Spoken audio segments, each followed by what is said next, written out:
Bonjour, bienvenue dans cette quatrième épisode de la série domotique. Je me perds un peu dans le numéro parce qu'en réalité je suis en train d'enregistrer toutes les séquences en même temps, j'ai reçu tous les appareils en même temps. Hein. Donc ce que vous avez déjà vu, le 2 et le 3, je les ai pas encore filmés, j'ai filmé que les introductions. Alors cette fois-ci, on va changer un petit peu. On garde la gamme domotique, toujours facile, hein, donc ça, on n'est pas encore en train de faire de la programmation de l'électronique, ça arrivera peut-être, hein, on verra après. Mais ici on reste simple, on reste dans les appareils achetés. Simplement on va changer de gamme. Au lieu d'aller chez Lidl, on va aller chez Philips Hue. Alors c'est plus cher bien sûr, simplement j'avais besoin d'un interrupteur, comme j'avais indiqué dans la première vidéo. Un des problèmes principaux d'utilisation c'était que commander à la voix ou commander avec le téléphone, c'est pas toujours pratique, c'est bien de pouvoir appuyer rapidement sur un bouton, surtout si on veut une utilisation plus traditionnelle et avoir juste la domotique en plus. Donc il existe bien une télécommande chez Lidl Home, elle fait même partie du pack de démarrage, simplement je suis pas tombé dessus. Donc j'ai été acheter à Boulanger un Philips Hue.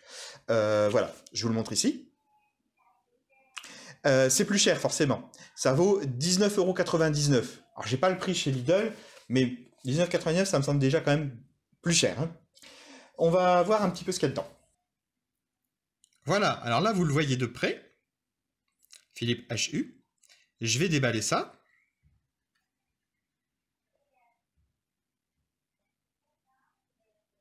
Voilà, c'est déballé. Alors vous pouvez voir un interrupteur simple, hein, avec l'extinction et l'allumage, et un variateur. Alors je ne sais pas si ça va fonctionner. Dans la gamme de chez Lidl, il y a aussi une télécommande comme ça, j'ai dit, et qu'il y a aussi ces boutons-là. Donc il y a des chances qu'on ait ce qu'il faut pour pouvoir gérer ça. Ce sera à voir. De toute façon, c'est l'occasion de tester la compatibilité de Zigbee 3 qui vient d'une autre marque dans le système Google. Dans le système, pardon, je raconte Google. Dans le système Lidl. Alors, particularité, c'est pas juste une télécommande, c'est effectivement, ça se met sur le mur. On voit ici, on a les trucs 3M pour venir l'attacher, ou alors des positions pour les vis, pour pouvoir le visser sur le mur. Et on voit ici, il y a deux, alors c'est pas des piles, hein, ça, ce sont des aimants. Alors pourquoi il y a des aimants à cet endroit-là? Tout simplement parce que l'interrupteur, hop, il se détache. C'est aussi une télécommande. Hein, voilà. Télécommande qui vient se mettre là. Et bien sûr, là, on ouvre pour les piles. Hein, ici, on a encore une fois la languette pour activer. Voilà. Et bien, comme d'habitude, on va brancher ça et on va essayer tout de suite. Tadam! Changement de modèle. J'ai eu quelques soucis avec le précédent, ça ne fonctionnait pas. Je l'ai ramené en magasin. Ils m'ont dit, en fait, le modèle vient de changer de version. C'est la nouvelle version. Donc, j'ai fait l'échange et puis on va tester directement avec celui-là. Voilà, au lieu d'avoir un on, off et les variateurs, on a un on-off ici, c'est la même touche, toujours le variateur, et ici c'est pour changer les scènes, passer d'une scène prédéterminée à l'autre. Autre petite différence, ils ont changé ici la trappe, hein, c'est une trappe un peu plus pratique, par contre on ne peut pas faire le reset sans ouvrir la trappe. C'est pas très important. Par contre il y a besoin de tournevis pour ouvrir. Alors on va tester ça tout de suite. Il y a deux façons de tester. On peut utiliser, comme on le faisait avant, une passerelle, ou on peut faire directement la lampe. Alors on va tester directement avec la lampe, voir si ça marche. Comme ça, il n'y a pas de réglage à faire, c'est tout simple. Et puis, si ça marche, on verra ce que ça donne sur une passerelle, si c'est mieux, si c'est pas mieux, quels sont les avantages et inconvénients de chacun des modes. Donc pour attester ça, il nous faut une lampe. Voilà. Donc il nous faut l'allumer. Hop. Alors, elle n'est pas en mode appairage, on le voit parce que ça clignote pas. Donc il faut l'éteindre et la rallumer plusieurs fois pour la resetter. Donc j'éteins,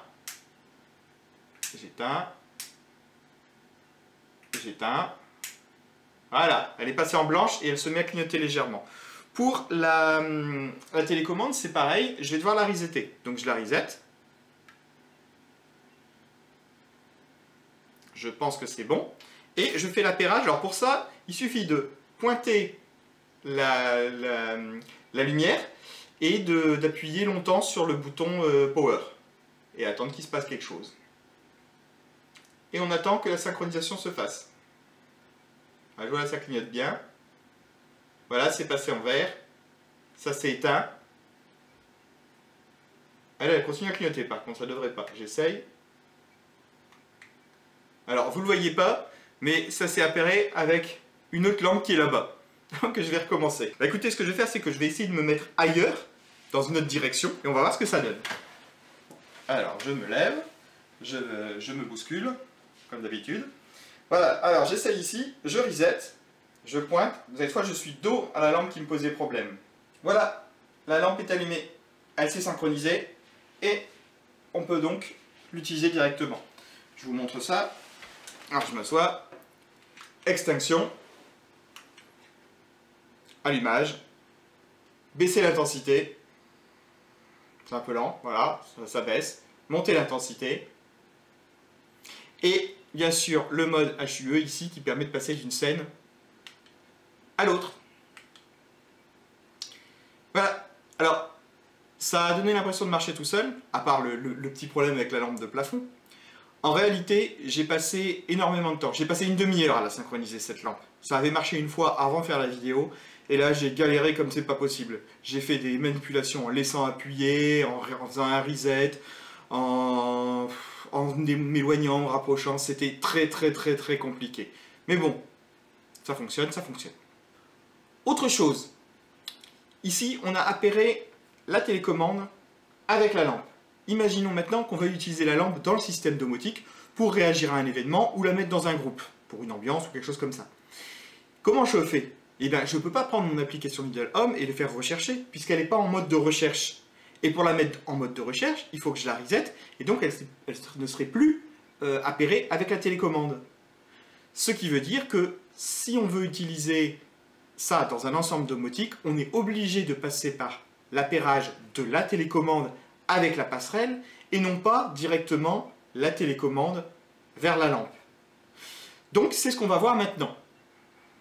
Pour ça, on va resetter la lampe. Hop, 1.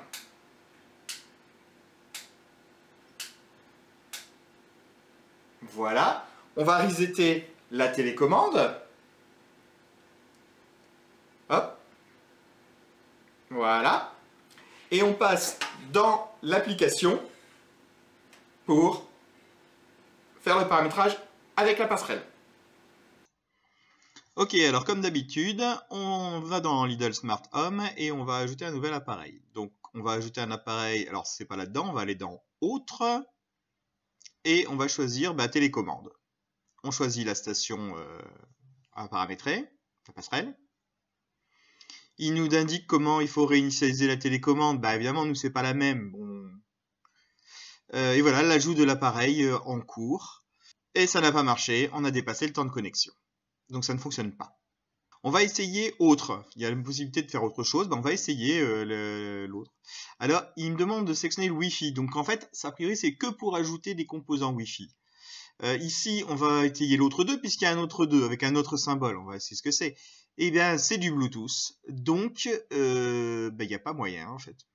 Voilà, c'est donc un échec. Je n'ai pas réussi à appairer la télécommande avec la passerelle de chez Lidl. La documentation indique pourtant qu'on peut paramétrer la télécommande avec une passerelle. Mais bien sûr, il parle de la passerelle de Philips. Est-ce que c'est parce qu'il manque ce qu'il faut dans la passerelle, une incompatibilité, ou tout simplement c'est pas prévu de fonctionner comme ça, ou est-ce que c'est simplement dans l'application? Alors moi je serais pas étonné que ce soit uniquement dans l'application. Pour ça faudrait tester avec une autre passerelle que la passerelle de chez Lidl. Chose que je ferai certainement un jour, mais pour le moment on est occupé de voir tout ce qu'on peut faire avec la passerelle de chez Lidl et les différents périphériques qu'ils proposent. En tout cas ce premier test de cohabitation entre Philips HU et Lidl Smart Home est mitigé. Ça a marché sans la passerelle, c'est-à-dire juste les lampes contrôlées par la télécommande, ça marche, mais c'est pas avec ça qu'on va construire un système domotique. Donc au final, pour le moment, je considère que c'est plutôt un échec qu'un succès. Bon alors pour conclure, non. C'est pas intéressant d'utiliser cette télécommande avec le système Lidl. On est beaucoup trop limité. Je testerai avec certainement d'autres télécommandes. Il y en existe une dans la gamme de chez Lidl. J'ai pas encore réussi à la trouver en magasin. Peut-être éventuellement en achetant le starter kit. Elle se situe à l'intérieur. On verra ça dans une autre vidéo. Donc j'espère que ça vous a plu. Malgré que ce soit un échec, au moins vous tomberez pas dans le même piège. Et puis bah, je vais vous souhaiter une bonne soirée. Et bien entendu, comme d'habitude, le pouce bleu, l'abonnement, le partage. Je sais, je le répète à chaque fois, comme tous les youtubeurs, c'est très pénible, mais c'est vraiment ce qui fait monter la vidéo et j'ai beaucoup de mal à avoir une visibilité sur mes vidéos. Alors s'il vous plaît, mettez un petit pouce bleu et partagez. Et surtout, abonnez-vous. Voilà, à une prochaine fois. Salut!